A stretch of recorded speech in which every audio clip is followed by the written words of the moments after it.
Hi students, welcome to IAS Academy. So video எனக்கு மனமார்ந்த நன்றி. So நாம இந்த வீடியோல என்ன பார்க்க போறோம் அப்படினு பாத்தீங்கன்னா எஸ்ஏ எக்ஸாம் 2024 எக்ஸாம்ல சரிங்களா கண்டிப்பா வர போற கேள்விகளை தான் பார்க்க போறோம். அதுல இன்னைக்கு பார்க்க போறது பொது அறிவு ஜெனரல் ஸ்டடீஸ்.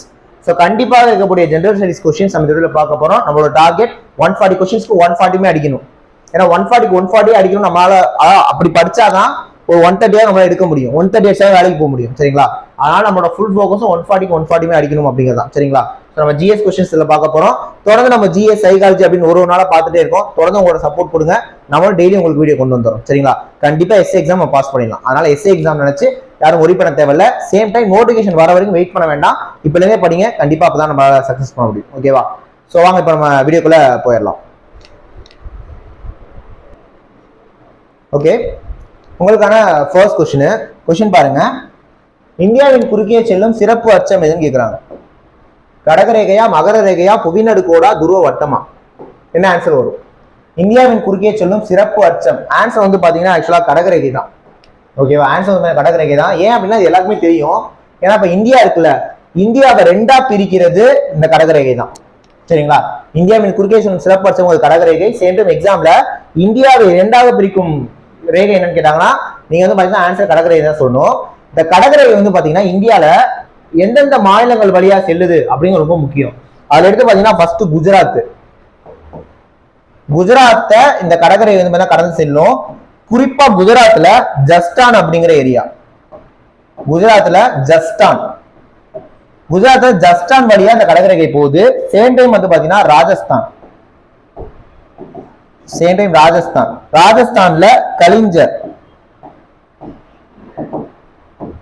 ராஜஸ்தான்ல கலிஞ்சர். நெக்ஸ்ட் பாத்தீங்கன்னா மத்திய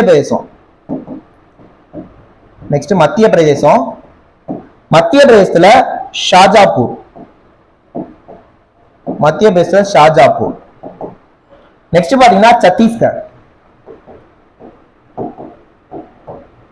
சத்தீஸ்கர்ல எந்த ஏரியா சார் அப்படின்னா சோன்ஹாட்.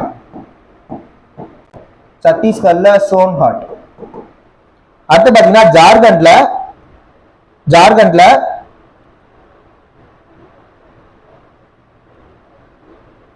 லோஹர்டாக்கா.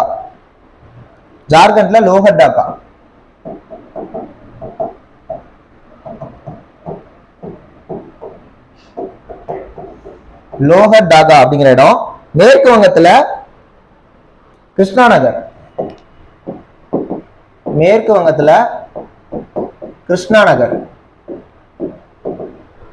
அடுத்து பாத்தீங்கன்னா திரிபுரால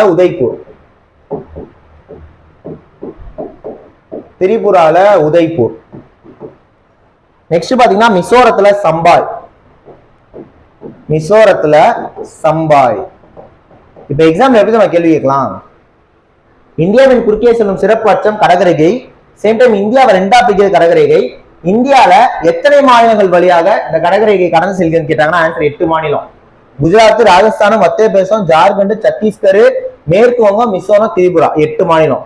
அதுல குஜராத்ல எந்த இடத்தின் வழியா கடந்து செல்லுதுன்னு கேட்டா ஜஸ்டான், ராஜஸ்தானா கலிஞ்சர், மத்திய பிரதேசம் ஷாஜாப்பூர், ஜார்க்கண்ட்ல எங்கன்னா லோஹர்டாக்கா, சத்தீஸ்கர்ல எங்கன்னா சோன்ஹாட், மிசோரத்துல எங்கன்னா சம்பாய், திரிபுரால எங்கன்னா உதய்பூர், மேற்கு வங்கத்துல எங்கன்னு கேட்டா கிருஷ்ணாநகர். இந்த 8 ஏரியா 8 மாநிலங்கள் வழியா கடகரேகை கடந்து செல்லுது. கடகரேகை தான் இந்தியாவிலேயே போகுது. புரியுதுங்களா? அப்ப இந்த கடகரேகை இந்தியாவில எங்க போகுது என்ன எதுன்னு நம்ம இதுல தெளிவா சொல்லிட்டோம். இப்ப நம்ம அடுத்த கொஸ்டின் போலாம். அடுத்த கொஸ்டின் போறதுக்கு முன்னாடி ஓகேவா,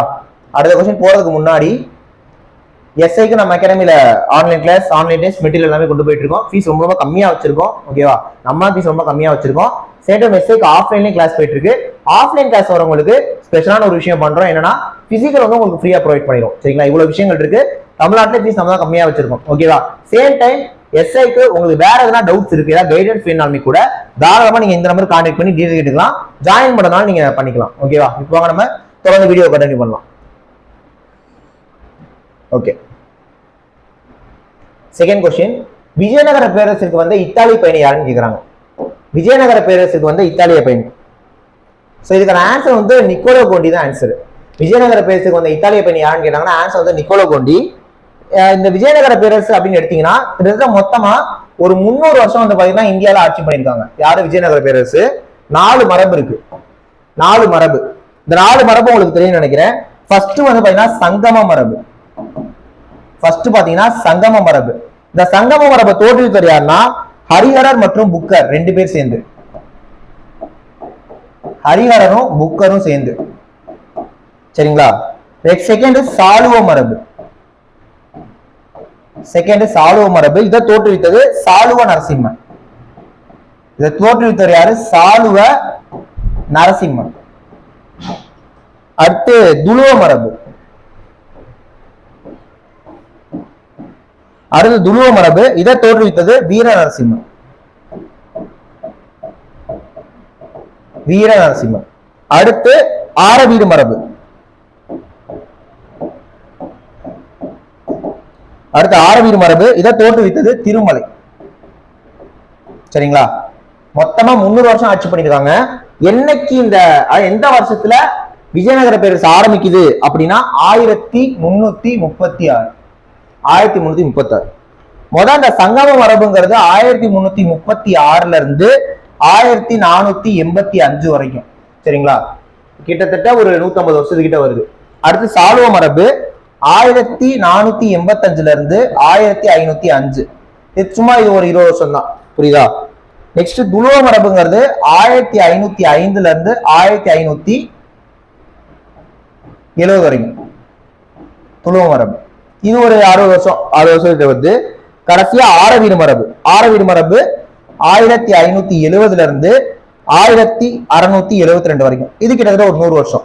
அப்ப ரொம்ப வருஷம் எந்த மரபு இருந்ததுன்னா சங்கம மரபு தான். புரியுதா? ஹரிஹரன் புக்கரும் சேர்ந்து ஆரம்பிச்ச முதல் மரபு.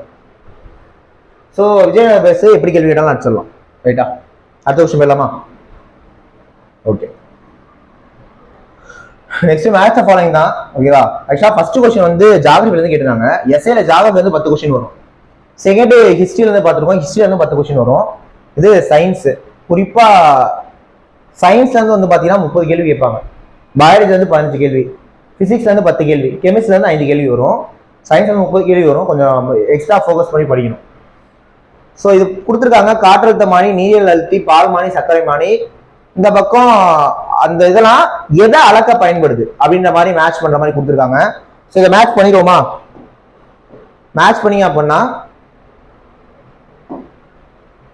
காற்றழுத்த மானிங்கிறது வளிமண்டல அழுத்தத்தை கணக்கிட பயன்படுது. காற்றழுத்த மானி, காற்று அழுத்த மானி. ஸோ வளிமண்டல அழுத்தம் வார்த்தையிலே அர்த்தம் இருக்கு, நீங்க கண்டுபிடிச்சுக்கலாம்.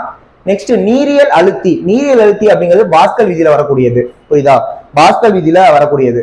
அப்புறமா பால்மானி அப்படிங்கிறது பாலின் தூய்மையை கண்டறிய பயன்படுது. பால் அடிச்சிடலாம். சர்க்கரை மானிங்கிறது அகைன் சர்க்கரையின் அடர்த்தியை கண்டுபிடிக்க பயன்படுது. எப்படி பார்த்தாலும் இந்த சிபிஏ கரெக்டா அடிச்சிடலாம். பார்த்தாலே தெரியுது. பாஸ்கல் விதிங்கிறது மட்டும் தெரிஞ்சாதான் நீங்க அடிக்க முடியும். ஓகேவா? ஸோ ஆன்சர் வந்து இதுக்கு வந்து ஆப்ஷன் பி. சரிங்களா? நெக்ஸ்ட் क्वेश्चन பாருங்க. ஓகே. இந்த பக்கம் மொகஞ்சாதரோ, லோத்தலு, மதுரை, காஞ்சி அதோட விஷயங்கள் கொடுத்துருக்காங்க. கல்வி நகரம், வணிக நகரம், பெருங்குளம், கப்பல் கட்டுத்தளம். இதுவும் ஹிஸ்டரி क्वेश्चन தான். ஹிஸ்டரியில இருந்து 10 क्वेश्चन வரும். இப்போ இதை மேட்ச் பண்ணிடலாமா? ரைட்டு. மொகஞ்சாதாரோ. மொகஞ்சாதாரோங்கிறது மொகஞ்சாதாரத்துல பெருங்குளம் இருக்கு. பெருங்குளம் எங்க இருக்குன்னா மொகஞ்சாதாரத்துல இருக்குன்னு சொல்லணும். லோத்தல் அப்படிங்கிறது சிந்து சமவெளி நாகரிகத்துல கப்பல் கட்டும் தளமா வரக்கூடியது. சரிங்களா? மதுரை வந்து பாத்தீங்கன்னா வணிக நகரம்னு சொல்லுவாங்க. காஞ்சியை தான் கல்வி நகரம்னு சொல்லுவாங்க. அப்ப ஆன்சர் சிடிபிஏ. ஓகேவா? சாரி, சிடிபிஏ. ஆன்சர் வந்து ஆப்ஷன் டி. அடுத்த क्वेश्चन பாருங்க. முதல் 2 ஸ்டேட்மெண்ட் கொடுத்துருக்காங்க. வெவ்வேறு அளவுள்ள திடப்பொருட்களை பிரிப்பது சலித்தல் அப்படிங்கிறாங்க. வெவ்வேறு எடையுள்ள திடப்பொருட்களை பிரிப்பது தூற்றுதல் அப்படிங்கிறாங்க. வெவ்வேறு அளவுள்ள திடப்பொருட்களை சலித்தல். சலித்தல் சொல்லுவோம்ல, அதை வந்து பிரிப்போம். அப்ப பிரித்தா சலித்தல். கரெக்ட் தான். வெவ்வேறு எடையுள்ள திடப்பொருட்களை பிரிப்பது தூற்றுதல். தூற்றணும்னா எடை மாறும். எடையில இருக்கிறத பிரிப்போம். அப்ப ரெண்டுமே கரெக்ட் தான். ஸோ இதுக்கு ஆன்சர் வந்து 1 மற்றும் 2 சரி. சரிங்களா? இதுவும் சயின்ஸ் क्वेश्चन தான். அடுத்து புவியில் காணப்படும் நீர்ல எவ்வளவு % நீர் வந்து கடல்லையும் பெருங்கடல்லையும் காணப்படுதுன்னு கேட்கறாங்க. இது ஒரு ஜியோகிராபி क्वेश्चन. ஸோ புவியில் காணப்படும் நீர்ல 97% வந்து பாத்தீங்கன்னா நீர் வந்து கடல்லையும் பெருங்கடல்லையும் தான் இருக்கு. மீதி 3% தான் இந்த ஆறு, குளம், குட்டை, ஏரின்னு சொல்றது. மீதி 97% வந்து பாத்தீங்கன்னா கடல்லையும் பெருங்கடலையும் மட்டும் தான் இருக்கு.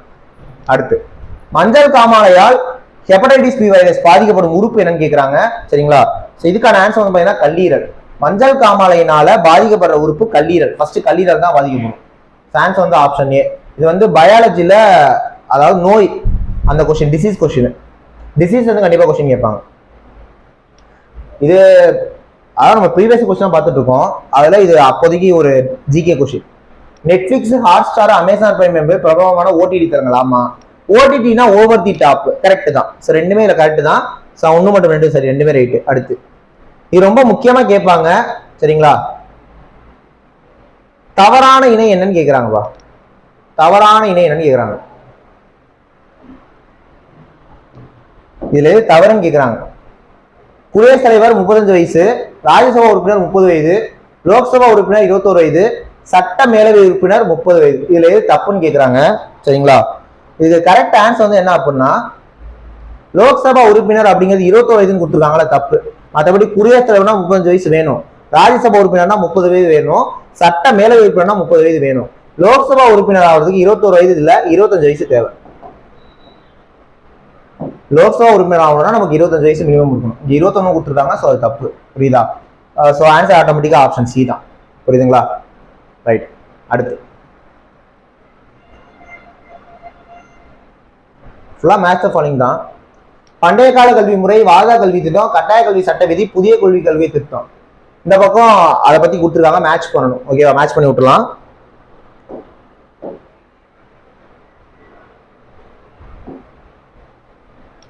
பண்டைய கால கல்வி முறைங்கிறது குருகுல கல்வி முறைன்னு சொல்லுவோம். பாரதா கல்வி திட்டம், இந்த பாரதா கல்வி திட்டத்தை பத்தி கொண்டு வந்தது காந்தி தான். பாரதா கல்வி திட்டம்னா காந்தி. ஸோ அது கரெக்டா போட்டலாம். புரியுதுங்களா? கட்டாய கல்வி சட்ட விதிங்கிறது RTE 2009, ரைட் டு எஜுகேஷன் ஆக்ட்னு சொல்லுவோம், 2009 கட்டாய கல்வி சட்ட விதி. புதிய கல்விக் கொள்கை திருத்தம் 1992 ஒரு வாட்டி கல்விக் கொள்கை திருத்திருப்பாங்க. புரியுதுங்களா? அப்ப CDAB சான்ஸ் வந்து ஆப்ஷன் சி. ஓகேவா?